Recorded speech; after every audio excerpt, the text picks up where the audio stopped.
The submarine hit turbulence at 3,000 meters, and I gripped the edge of my communications console hard enough to leave marks. Not regular turbulence. You don't get air pockets in the deep ocean. This was something else. The whole hull groaned like metal trying to remember a shape it used to be. "Depth gauge just jumped," Michael called out from his engineering station. His voice had that forced calm he used when things were going sideways. "Reading 3,100, no, 3,050 as instruments can't decide." I'd been monitoring deep-sea expeditions for 12 years, first with the Navy, then civilian research. Never felt anything like this. The Hadal Explorer wasn't some rickety research tub either. She was built for the deepest trenches, rated to 11,000 meters, but the way she shuddered made my teeth ache. Through my headset, I caught fragments of chatter from the surface support vessel. Static mostly, getting worse the deeper we went. That wasn't normal either. Radio waves don't penetrate water worth a damn, but we had a tethered communications buoy trailing above us. Should have been crystal clear. "Sonar contact," Violet announced from the pilot's seat. Her hands moved across the controls with the kind of precision that comes from 20 years running submarines. Big return. Real big. Nicole leaned forward in her seat, auburn hair escaping from her ponytail. She had that look, the one that made me nervous when I'd first met her 3 weeks ago at the briefing, like a gambler who knew the next card before it turned. "How big?" she asked. "Couple 100 meters across, maybe more. Hard to tell with all this interference." The sonar screen looked wrong.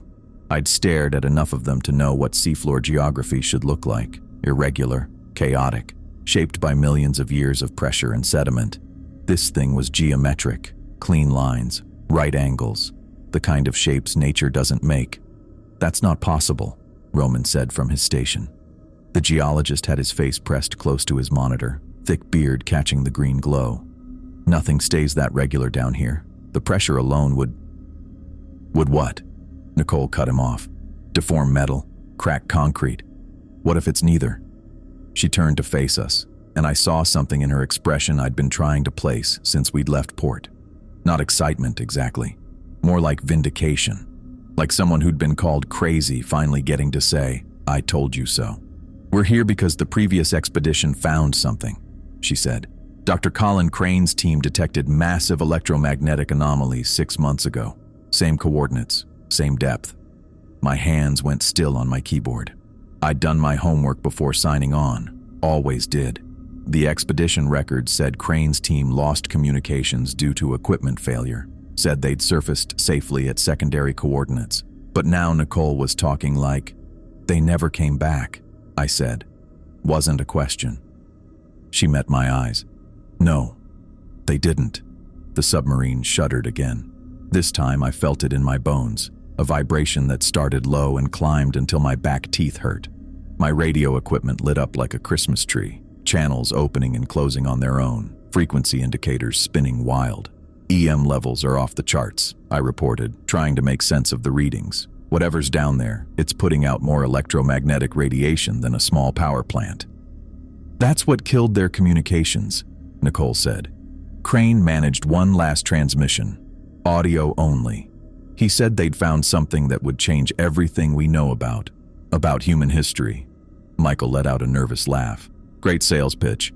Really makes me want to dock with the mystery structure." But I was thinking about those EM readings. The pattern wasn't random. There was a rhythm to it, almost like, "It's pulsing," I said. "Every 12 seconds. Regular as a heartbeat." The truth about our funding had been nagging at me since day one. You don't get a submarine like the Hadal Explorer for standard archaeological research. The paperwork was too clean, the clearances too high, the NDAs too specific. When I'd asked Nicole about it during the voyage out, she'd given me the company line about private donors interested in deep-sea preservation. But private donors don't route their checks through accounts with Virginia addresses and numbers instead of names. "We're not here for archaeology," I said. "Are we?" Nicole's smile was thin. "We're here for discovery, Garrett. Does it matter who's signing the checks? Might matter if we end up like Crane's team. Crane's team made mistakes. They weren't prepared for what they found. We are." Another shudder. The lights flickered, just for a second. but long enough to remind us we were 4,000 meters under the Pacific, where the pressure could crush a human body in milliseconds. Roman muttered something in Spanish that probably wasn't a prayer for safe travels. 4,000 meters, Violet announced, approaching the anomaly. On the sonar screen, the structure resolved into clearer detail. My mouth went dry. It wasn't just big, it was precise. 3 massive rectangular sections connected by what looked like corridors or tunnels. The edges were sharp enough to cut paper. After God knows how many years under pressure that would flatten a car to a pancake, those edges hadn't lost a millimeter. Jesus, Michael breathed. Look at the size of that thing. 230 meters long, Violet read off her instruments. 80 meters wide. Height's harder to gauge with the interference, but I'm getting at least 40 meters off the seafloor. Roman was shaking his head. The sediment accumulation alone should have buried anything that size. Unless what? Nicole prompted. Unless it's actively preventing accumulation. Some kind of field effect or... The radio equipment shrieked. Not static, not feedback. Music, if you could call it that. Harmonics that made my skin crawl, rising and falling in patterns that almost made sense before sliding away. The frequency analyzer showed notes that shouldn't exist. Quarter tones, micro intervals, stuff that human instruments couldn't produce. I yanked off my headset, ears ringing. The sound continued through the submarine's hull, resonating through the metal like we were inside a giant bell. Michael had his hands over his ears. Roman's eyes were wide enough to show white all around. Only Nicole looked unsurprised. It's responding to our presence, she said. Crane reported the same phenomenon. The closer they got, the stronger the signal became. And you didn't think to mention this? Violet's voice could have cut steel. What else haven't you told us? Only what you needed to know to get us here safely. Nicole stood, bracing herself against the communications console as the submarine rocked. Commander, take us in. There's a docking port on the eastern section. Crane's team confirmed it's functional. Functional? Violet spun her chair to face Nicole. You want me to dock with an unknown structure that's putting out enough EM radiation to scramble our instruments after telling us the last crew that tried it vanished? I want you to do your job. The two women stared at each other. I could see Violet's hands white-knuckled on the controls, the small anchor tattoo on her wrist standing out dark against her skin. For a moment, I thought she might refuse. Should refuse, probably. Everything about this screamed bad idea in letters tall enough to read from orbit, but we were 4,000 meters down with no quick way home, and whatever else Nicole was hiding, she was right about one thing. We'd come too far to turn back without answers. Structural integrity looks solid, Michael said quietly. He was studying his screens, fingers flying across his keyboards. Whatever it's made of, it's handling the pressure better than we are. If there's really a docking port, there is. Nicole's voice carried absolute certainty. Eastern section, approximately 30 meters from the seafloor. Crane's team documented it before they entered. Violet cursed under her breath, something long and creative in Spanish, but her hands were already moving across the controls, adjusting our approach vector. Fine, she said, but we do this my way. Slow approach. Any sign of structural instability, any pressure variance, anything that looks wrong, we back off. Understood? Nicole nodded. Understood. The harmonics grew louder as we descended. My equipment was useless now, every channel flooded with that alien music. I watched the sonar screen instead, the massive structure growing larger with each meter. The edges stayed impossibly sharp. The angles stayed impossibly true. Whatever waited inside had been down here long before humans figured out how to hold their breath. Beginning docking approach, Violet announced. May God help us all. The water inside those corridors, it wasn't like any seawater I'd ever moved through. 12 years monitoring deep sea ops, and I'd never seen anything like it. Had this shimmer to it, this luminescence that came from nowhere and everywhere at once. Made my movements feel wrong, like I was pushing through honey or maybe dreaming the whole thing. The walls were worse, covered in these patterns that wouldn't stay still when you looked straight at them. I'd focus on one section and it'd shift, slide away like it didn't want to be seen. Turn my head and catch it in peripheral vision, the pattern would freeze into something almost recognizable. Mathematical curves, repeating sequences. Then I'd look back and it'd be moving again. My dive suit's heads-up display kept throwing error messages, pressure readings that made no sense, temperature fluctuations that should have killed us. But I felt fine. Better than fine, actually. The water pressed against me but didn't crush, held me up instead of dragging down. Getting readings you won't believe. Roman's voice came through the comm, distorted but clear enough. I could see him 20 feet ahead, hunched over his sample kit like a kid with a chemistry set. Densities off the charts. Computer can't even identify half these elements. He held up a vial of the luminescent water, and I watched it pulse with its own light. Not reflecting anything, generating it somehow. Whatever this is, Roman continued, sealing the vial. It's not from our periodic table. We kept moving deeper, and that's when the corridors started playing tricks. I'd been mapping our route in my head.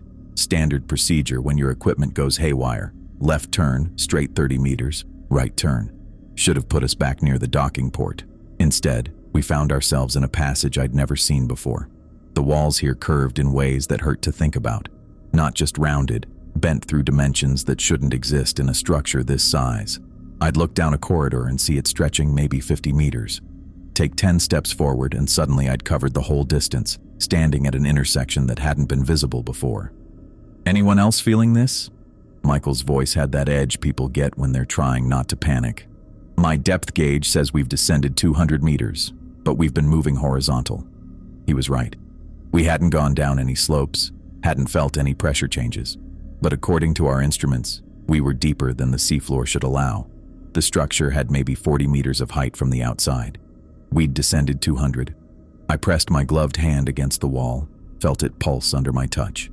The patterns shifted faster, spreading out from where I'd made contact like ripples in that strange water. A doorway appeared where solid wall had been a second before. Not opened, appeared. One moment nothing. Next moment a perfect archway leading into a chamber that glowed from within. The way Rojas looked at me in that chamber, that's when I knew she'd been playing us from the start. Not just keeping information back, but orchestrating the whole thing like we were pieces on a board she'd been moving for months. "You knew," I said, the words coming out flat, not a question anymore. "You knew what this place was before we ever left the surface." She didn't deny it, just stood there in that pulsing organic chamber with those patterns crawling across the walls like living mathematics, and gave me this small nod, like she was relieved she didn't have to pretend anymore. "The Navy has files," she said, "classified beyond anything you've ever seen. Black projects that make nuclear submarine programs look like public libraries. My communications equipment hung useless at my side, the static and interference making it nothing but dead weight. 12 years monitoring deep-sea operations, and I'd never heard even whispers about something like this. But the way she said it, calm, matter-of-fact, I knew she wasn't lying. How long? My voice sounded strange in the luminescent water, distorted by whatever properties made it shimmer and pulse. 1973, first detection during a nuclear submarine patrol that went off course. They thought it was Soviet at first, some kind of underwater installation, sent a SEAL team down to investigate. She moved closer and I could see her eyes clearly through her dive mask. No guilt there, no apology, just purpose. The team never reported back, not the way command expected. Roman had stopped examining his samples, that vial of impossible water still clutched in his gloved hand. Michael stood frozen by the curved wall where his depth gauge showed readings that shouldn't exist. Both listening now. The SEALs made contact, Rojas continued. Established communication, and then they chose to stay. Chose? The word tasted wrong in my mouth. Like Crane's team chose? That got me a different look. Something almost like respect. You figured that out. You said they detected anomalies, said they never returned. But you never said they died. My hands wanted to clench into fists, but the resistance of the water made even that simple gesture feel alien. They're still down here, aren't they? Not just down here. She gestured at the walls, at the patterns that shifted and flowed like thoughts made visible. They're part of it now. Ambassadors, translators, bridges between what we are and what's been waiting. The word ambassadors hit me like the pressure wave from an implosion. Professional terminology for something that should have been impossible. My mind went back to all those clearance forms, those NDAs with consequences I'd tried not to think about. Virginia addresses that were just numbers, funding that came from nowhere and everywhere. You picked us. The realization came with the taste of copper in my mouth, even through the breathing apparatus. This wasn't about expertise. You picked us specifically. Psychological profiles, she said, like admitting to reading someone's diary. Compatibility assessments, stress responses under extreme isolation, ability to adapt to fundamental paradigm shifts. She looked at each of us in turn. Me, Roman, with his sample vial. Michael pressed against the impossible wall. Every member of this team was selected because your profiles indicated you could handle the transition. Transition to what? Michael's voice cracked on the last word. Before Rojas could answer, the walls began to change. Not the slow shifting of patterns we'd been watching, but something deliberate, purposeful. The organic surface rippled like water disturbed by movement beneath, and then they started to emerge. I'd seen deep-sea creatures that challenged every notion of what life should look like. Things that generated their own light, that survived pressures that would crush steel, that existed in places where existence itself seemed impossible. But this was different. They came through the walls like the boundaries between solid and liquid meant nothing. Forms that were both energy and matter, shifting between states like breathing. Bioluminescent patterns flowed across bodies that weren't quite bodies, more like coherent thoughts that had learned to wear substance when they needed to. The water around them didn't just shimmer, it sang. Harmonics building in frequencies I felt more than heard. My equipment, dead to human signals, suddenly came alive. Not with static or interference, but with something trying to communicate. The displays showed patterns instead of data, mathematical curves that reminded me of the music we'd heard during descent. And then, without warning, the communication moved past the equipment entirely. The neural interface wasn't painful. That's what surprised me most. One moment I was processing what I saw through eyes and interpretation. The next I was understanding directly. Not words translated into meaning, but meaning itself flowing into consciousness like water finding its level. We are guardians. The thought wasn't mine, but it existed in my mind with perfect clarity. Not English, not any language, just pure concept shaped into understanding. Left by those who came before, waiting, watching, recording the slow dance of evolution on this world. Images flowed with the thoughts, not through my eyes but directly into memory. Cities beneath the ice before ice existed, technologies that merged organic and mechanical into something beyond both, civilizations that had risen and fallen before single-celled organisms figured out cooperation. Your species approaches the threshold, expansion into the deep places, manipulation of the quantum foam, steps toward joining the greater conversation. I tried to form a response, but they were already ahead of my thoughts. The transition requires guides, those who can bridge what you were with what you're becoming. Your predecessor understood this. Predecessor. Crane. And suddenly I could feel him. Not see, not hear, but feel his presence in the shared mental space. Still human in the ways that mattered, but changed. Adapted. Surviving at pressures that should have crushed him. Breathing water that wasn't quite water anymore. His consciousness expanded to touch alien thoughts without losing himself in them. We offer the same to you, to guide your species through what comes next, to be the translation between old form and new possibility. The being closest to me, if closeness meant anything when thoughts touched directly, extended something that wasn't quite an appendage. Organic technology, living machinery that pulsed with patterns I almost recognized from the walls.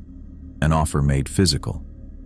The enhancement isn't forced, Rojas said, and I realized she was speaking aloud now, maybe for the benefit of the others who hadn't been touched by the neural link yet.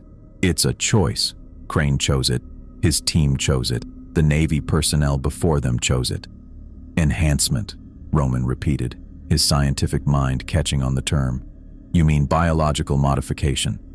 Integration, Rojas corrected. Becoming something that can survive here indefinitely. That can serve as a bridge between human consciousness and this. She gestured at the beings that waited with infinite patience, their forms shifting between states like breathing.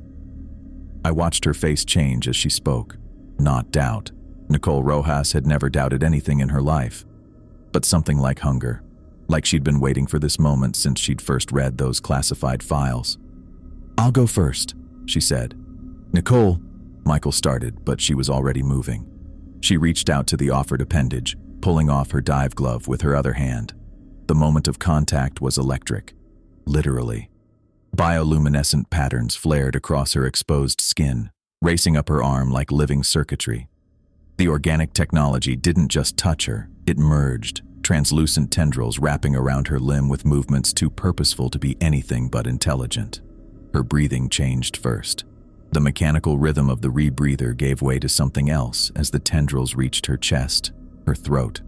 For a moment, she convulsed, body rejecting, then accepting the impossible. The water around her face shimmered differently, and I realized she was breathing it directly now, not through equipment, but through modified biology.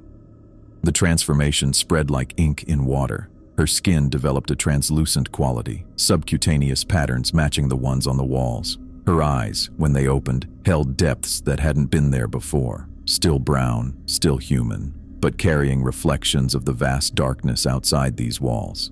She moved differently too.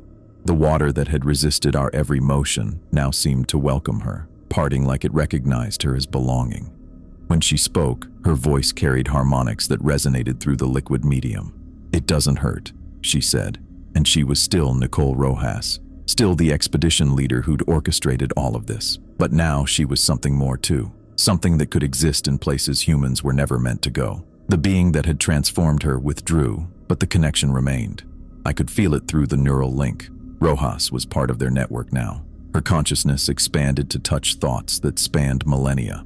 And through that connection, I felt Crane again, waiting, watching, still human enough to remember coffee and sunlight, but adapted to thrive in the eternal darkness of the deep ocean. She turned to look at us, patterns flowing across her transformed skin like thoughts made visible. "The choice is yours," she said, "but understand, this is what I brought you here for. This is why your profiles mattered more than your expertise, because humanity needs guides for what comes next, and you're capable of becoming those guides." I watched Violet step forward first. Should have known she would. 12 years piloting subs through the deepest trenches, she'd never backed down from anything. The beings shifted around her, their bioluminescent patterns pulsing faster. She pulled off her dive gloves one finger at a time, real methodical about it. "Always wanted to see what's at the bottom of the Challenger Deep," she said. Her voice came through clear despite the water filling our helmets. "Really see it, not through sonar or cameras." The organic appendage they offered looked like kelp made of light. When she took it, the pattern spread up her arm, same as they had with Nicole. But Violet didn't gasp or struggle. She just nodded, like she was confirming something she'd always suspected. Roman went next. He'd been clutching that sample vial like a lifeline, but now he set it down real careful on what passed for a floor in this place. The vial floated there, pulsing with its own light, forgotten. "The data," he kept saying. "Think of the data we could collect, the samples, living at those depths, studying formations no humans ever." He didn't finish. Soon as he made contact, his eyes went wide behind his faceplate. The transformation hit him harder than the others. Maybe because his whole life had been about categorizing things, putting them in neat boxes. This didn't fit in any box. I pressed myself against the wall, or what I thought was a wall. The surface gave under my weight, warm even through the suit. My useless communications gear bumped against my hip. All those years monitoring expeditions, keeping people safe through their headsets. Fat lot of good it did now. Michael hung back with me at first. His hand shook as he watched Roman's skin turn translucent, subcutaneous patterns matching the chamber walls. We'd worked together 3 years, shared bad coffee in the prep room before dives, complained about the freeze-dried food, normal things. "Garrett," he said, we can't," but he was already moving forward. That's the thing about Michael. Always talked himself out of being scared by diving in head first. The beings surrounded him before he even extended his hand. Like they knew he'd made his choice before he did. The neural link must have shown them something in his head, some need or desire I couldn't see. When they touched him, he laughed. Actually laughed, like someone had told him the punchline to a joke he'd been waiting his whole life to hear. "The engineering," he said, his voice already changing as the water began flowing through modified lungs instead of his regulator. "Garrett, the engineering of this place. I can feel how it works. Every system, every connection. It's alive. It's all alive, and I can..." The wall absorbed him mid-sentence, not violently, He just stepped backward and the surface accepted him like he belonged there. 1 second, he was Michael Porter from Toledo, guy who rebuilt motorcycle engines on weekends. Next second, he was part of something I couldn't even name. That left me alone with them. The chamber felt bigger without my team. The patterns on the walls shifted faster. Mathematical curves I recognized from my equipment displays before everything went haywire. They were trying to communicate in a language I might understand. Radio frequencies made visible. One of the beings approached. Up close, I could see through its form to the others behind it, like looking through water that thought for itself. It extended something toward me. Not quite an arm, not quite a tendril. An offer. The neural link hit before physical contact. Gentler this time, like they'd learned to modulate the connection. Images flooded in. The deep trenches opening like doorways. Pressures that should crush human bodies meaning nothing. Darkness that wasn't dark because you'd become the light. They showed me my crewmates, already adapting, already exploring. Nicole mapping cave systems 35,000 feet down. Violet piloting through crushing depths by thought alone. Roman cataloging species that predated multicellular life. Michael maintaining structures that were equal parts biology and technology. They showed me the network too. Other stations like this one, scattered across the deepest parts of every ocean. Waiting, watching. Recording humanity's slow crawl toward readiness, and in each station, former humans who'd made the choice. Crane's team was there, 6 months transformed but still remembering birthdays and favorite songs. I pulled back. The connection faded but didn't break entirely. No. The word came out harsh in the water. The beings didn't react with surprise or anger. They'd probably seen this response before. How many others had stood where I stood, facing the same choice?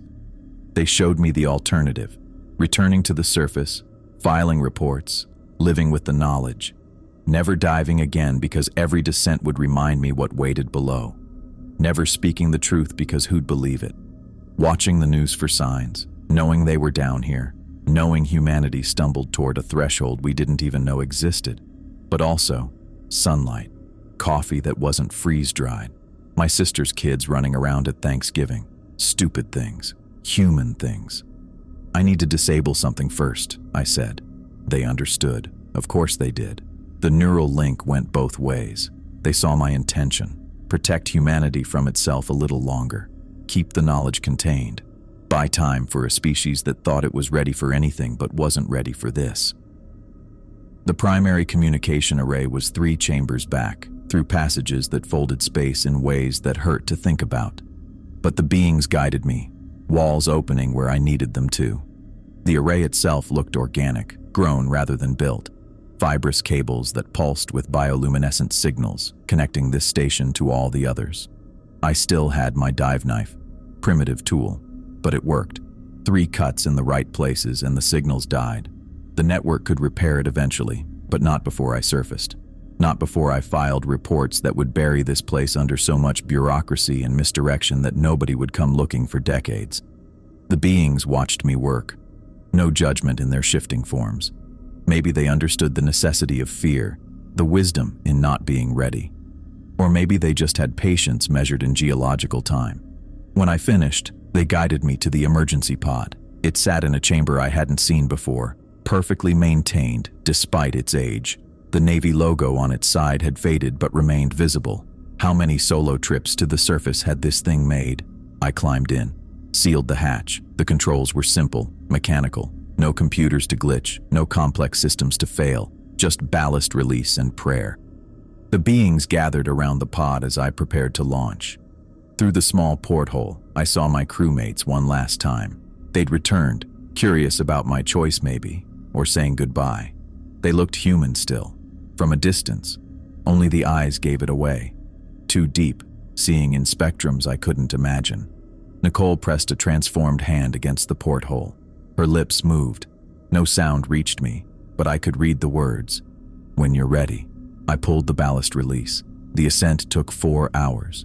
4 hours to think about what I'd say, how I'd lie, which forms to file. The pod's primitive pressure gauge slowly unwound.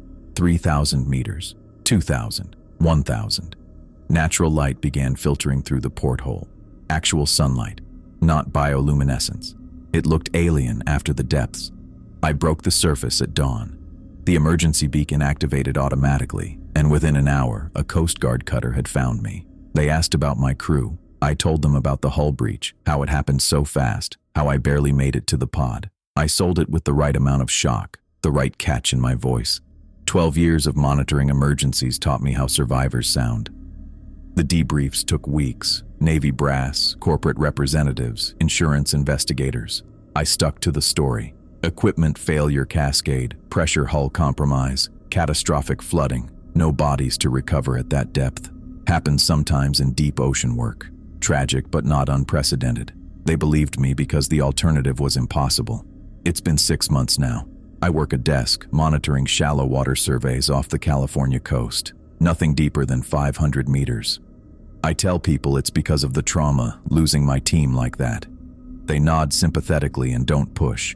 But sometimes, when I'm reviewing sonar data, I see patterns that shouldn't be there. Geometric shapes too regular for nature. And I know they're still down there. The beings, the stations, my crew.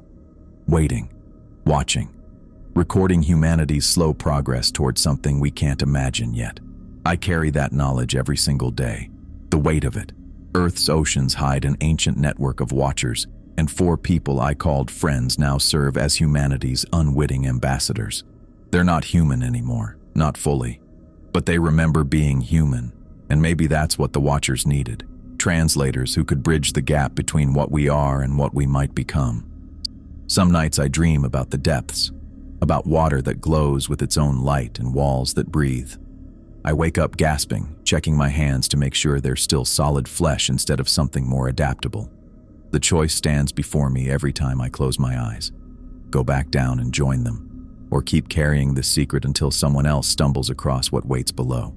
For now, I carry it.